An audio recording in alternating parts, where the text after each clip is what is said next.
आप सबका बहुत बहुत शुक्रिया कि आप सारे तशरीफ़ लेके आए हैं। आपको पता है ये बहुत ही अहम प्रेस कॉन्फ्रेंस इसलिए है कि आज से जुम्मे की रात को आपके सामने वर्डिक्ट आ गया हाई कोर्ट का। मेरे साथ इस प्रेस कॉन्फ्रेंस में हमारे साथ जमाल नासिर साहब गिलगित बल्तिस्तान से हमारे मिनिस्टर हैं, राजा नासिर साहब, और आपको पता है चौधरी साहब फोकल पर्सन हैं जेल भरो तहरीक का। आज हम सारे इकट्ठे बैठ के आपको एक डिटेल बताने लगे हैं कि हम आइंदा का क्या लाएमल है। सबसे पहले तो हम शुक्रगुजार हैं कि कोर्ट ने आइन की पासदारी करते हुए उन्होंने कहा है कि 90 दिन के अंदर अंदर इलेक्शन हो जानी चाहिए। और ये मेरा ख्याल है कि एक बहुत बड़ा फैसला आया जिसके ऊपर पूरे पाकिस्तान के अंदर और ख़ास तौर पे पंजाब और खैबर पख्तूनख्वा के अंदर खुशी की लहर इसलिए दौड़ी कि लोग इंतज़ार कर रहे हैं इलेक्शन का। आप यकीन जानिए कि हम जब डोर टू डोर कर रहे होते हैं हर बंदा हमसे ये पूछो जी इलेक्शन कब हो रही है। और असेंबली तहलील क्या कर रहे हैं, असेंबली तहलील होने के बाद 90 दिन के अंदर अंदर कानून और आइन के मुताबिक आपको इलेक्शन करवानी पड़ेगी। और आपके सामने है कि गवर्नर साहब ने और बल्कि सारे अदारों ने किस किस्म के छोटे छोटे बहाने बनाए, जिन छोटे छोटे बहानों में ये भी था कि जी इस वक्त हालात मुल्क के बड़े ख़राब हैं, बहुत ख़राब हैं, टेररिज्म बहुत ज़्यादा है, लेकिन उसके बावजूद ज़िमनी इलेक्शन हम 45 करवा देंगे। मुझे ये समझ नहीं आई थी कि अगर ज़िमनी इलेक्शन हो सकती है तो जो इस वक्त आइन के मुताबिक खैबर पख्तूनख्वा की और पंजाब की इलेक्शन होनी है वो क्यों नहीं हो सकती। फिर ऐसी भी बात आई कि चीफ सेक्रेटरी साहब पंजाब के फरमाने लगे कि उन्होंने प्राइस कंट्रोल करनी है रमज़ान के महीने में, इस वास्ते इलेक्शन नहीं हो सकती। फिर ये कहा कि जी हमारे पास बंदे मौजूद नहीं है, पुलिस वाले कह रहे थे। यानी मुझे बड़ा ही अफसोस हो रहा था कि सारे अदारे मिल के जमहूरियत का जो असल बुनियाद होती है इलेक्शन, उसको हर तरीके से रोकने की कोशिश कर रहे थे।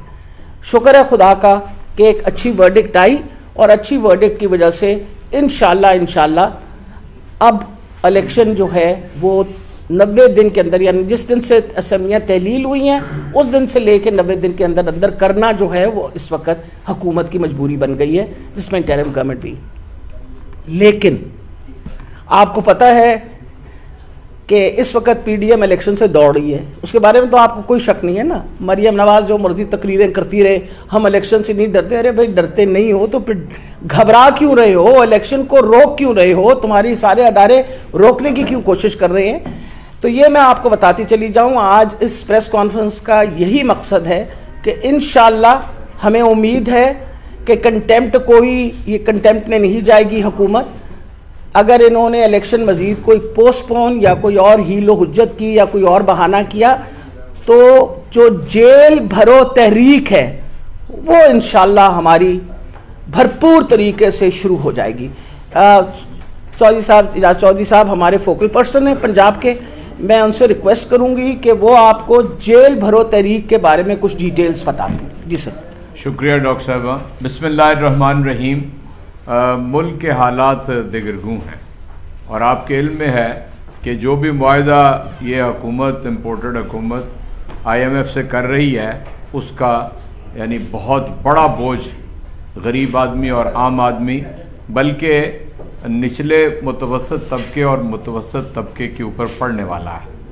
और इनकी नुमाइंदा हुकूमत होने के ऊपर पूरी दुनिया के अंदर एक सवालिया निशान मौजूद है। उसके बावजूद 180 अरब रुपए का मिनी बजट आ रहा है और ये अदालत के फैसले के बावजूद इलेक्शन कमीशन आज तीसरा दिन है, इंतखाबात के हवाले से, तारीख के हवाले से उन्होंने कोई ऐलान नहीं किया है।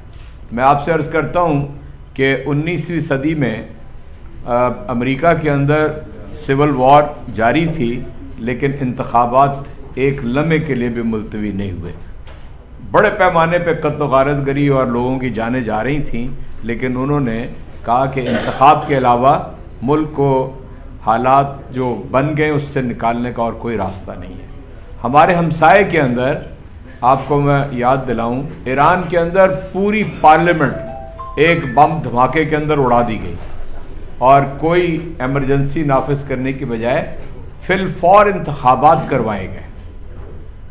ताज़ा तरीन तुर्की के अंदर एक बहुत ही हौलनाक ज़लज़ले ने यानी 20,000 के लगभग शहादतें इंसानों की तो कंफर्म कर दी हैं, लेकिन तादाद एक ख़दशा ये है कि बहुत बड़ी ज़्यादा है। उसके बावजूद रजब तय्यब एर्दोगान ने ऐलान किया है कि मई के इंतखाबात इसके बावजूद होंगे।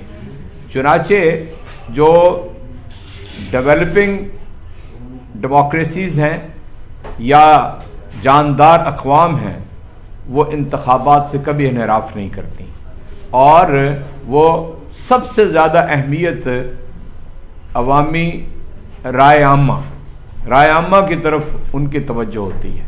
लेकिन हमारे यहाँ बिल्कुल गंगा उल्टी बह रही है और ये कहते हैं कि पोलियो के कतरे पिलाना है और सेंसस करवाना है और कंट्रोल करनी है कीमतें रमज़ान मुबारक के अंदर, यानी एक तमाशा इन्होंने लगा रखा है, लेकिन इंतखाबात की तरफ नहीं जाने देते।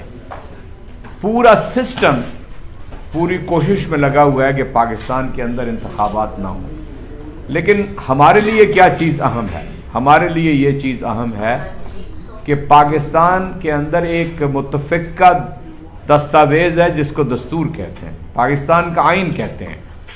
और आपको मालूम है, वरना नई नस्ल को ये बताना हमें पड़ेगा कि कोई मुत्तफ़िक़ा दस्तूर 23 बरस बल्कि 26 बरस तक पाकिस्तान में नहीं बन सका था।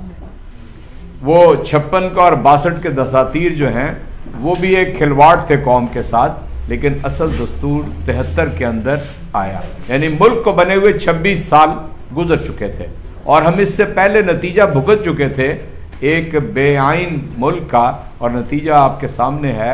आप में से बहुत कम लोग मशरक़ी पाकिस्तान को अपनी होश के अंदर जानते होंगे, इल्ला माशाअल्लाह हमारे जैसों के अलावा। ये पाकिस्तान कि जो मशरक़ी और मगरबी पाकिस्तान था, आज उसे बांग्लादेश के नाम से मशरक़ी पाकिस्तान को याद करते हैं। ये इंतखाबात से अवॉइड करने का, बेआइन रहने का और इंतखाबात के नताइज न तस्लीम करने का शाखसाना है कि बांग्लादेश बन गया। चुनाचे मैं ये समझता हूँ कि पाकिस्तान के अंदर एक बहुत ही गंभीर सूरत हाल है। अगर आप आइन से इन्हराफ करते हैं, जो मैं समझता हूँ नहीं होगा।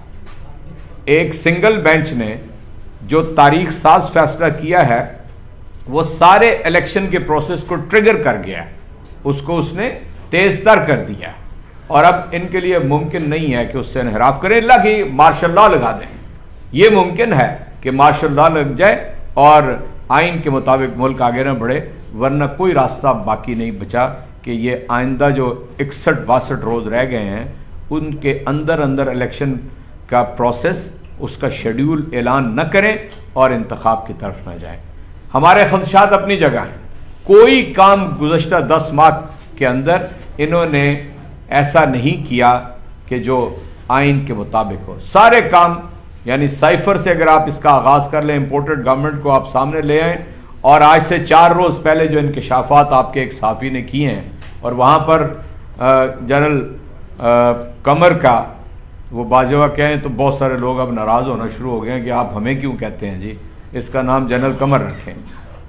उसके अगर इंकशाफात जो आपके एक सीनियर साफ़ी ने दिए हैं तो ये काफ़ी है साबित करने के लिए कि वो बुरी तरह इसके अंदर मुलव्वस थे।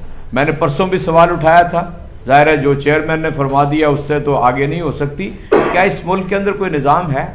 क्या इस मुल्क के इस्टेब्लिशमेंट के अंदर कोई इंटरनल डिसिप्लिन है, कोई अकाउंटेबिलिटी है, या ये पाकिस्तान 75 बरस से उसके दस्तूर को इसी तरह पामाल किया जाता रहेगा?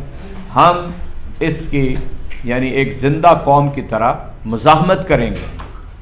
मुज़ाहमत के 2 रास्ते हैं। एक वो रास्ता कि जो जलाओ घराओ और तोड़ फोड़ का रास्ता है, जो पाकिस्तान में होता रहा। हम वो रास्ता इख्तियार करने नहीं जा रहे हैं, हम अपना पहला शहीद पेश कर रहे हैं। यानी हम रास्ता इख्तियार कर रहे हैं जेल भरो तहरीक का, और ये एक पुरअमन रास्ता है। लोग कहते हैं ये कैसे मुमकिन होगा? ये ऐसे मुमकिन होगा कि माल रोड के ऊपर दफ़ा 144 है, हम अपने जुलूस को लेकर जाएंगे और कहेंगे कि गिरफ्तार कर लें हमें, इसलिए कि आपका निज़ाम जो है फस्तायत का निज़ाम है, गुंडागर्दी का निज़ाम है। आप जमहूरियत और आइन के मुताबिक नहीं चल रहे। और मैं पीडीएम की वो जमातें कि जो भी कभी चैंपियन रही हैं जमहूरियत की, और यानी इस नून लीग को भी बताना चाहते हैं कि जरदारी ने तुम्हारे साथ वो किया कि क़यामत तक याद रखोगे। और मुस्लिम लीग के अंदर आपने देखा आवाज़ें उठना शुरू हो गई हैं, एक नहीं है 4-5 तवाना आवाज़ें हैं, और एक तो घर का भेदी है जो लंका ढा रहा है। चुनाचे आप ये समझ लें कि हम जेल भरो तहरीक से उस वक्त तक पीछे नहीं हटेंगे जब तक कि आम इंतखाबात का ऐलान नहीं हो जाता, आइन के मुताबिक मुल्क नहीं चलता। हमने 2 असम्बलियाँ तहलील की, अपनी हुकूमतें ख़त्म की, वैसे नहीं की। हमने कहा कि आइन के मुताबिक 90 रोज़ के अंदर इंतखाब हुआ। और आज आप देख लें, आज यानी 12 तारीख है और 14 जनवरी को यानी 2 रोज़ 1 महीना होने में कम रह गए। इस तरह ये इस मुल्क को तबाह बर्बाद करना चाहते हैं। गरीब आदमी उसकी ज़िंदगी अजीरन हो गई है। आपको मालूम है अद्वियात में 300% इजाफा हो रहा है। आपको मालूम है बिजली के अंदर कोई ये 10 रुपये फ़ी यूनिट इजाफा कर रहे हैं। जो रियायत थी 300 यूनिट पे, वो अब 200 यूनिट पे कम कर दी, उसको नीचे ले आए हैं। और 17% GST की बजाय 1% GST और बढ़ा दिया है। और डीजल की कीमत 10 रुपये ये 15 तारीख को इसमें इजाफा कर रहे हैं। पेट्रोल 300 रुपये का हो जाएगा। और इसहाक डालर ने जो डॉलर के साथ किया है, मेरा ख्याल है वो भी तारीख में इसी के नाम से रिकॉर्ड रहेगा कि जब भी ये आया है ये मुल्क के अंदर एक तबाही लेकर आया है, और कोई रास्ता अब नहीं है सिवाय इसके कि वो यानी जर्नलिज्म के ऊपर भी चढ़ाई, साफ़ियों के ऊपर भी चढ़ाई, इर्द गिर्द के लोगों पर, इसके अलावा कोई काम नहीं है। ये बहुत नाजुक मौका है और इंशाअल्लाह ताला हम अपनी तहरीक को, जेल भरो तहरीक को जारी और सारी रखेंगे जब तक कि मुल्क आइन के मुताबिक चलना शुरू नहीं हो जाता।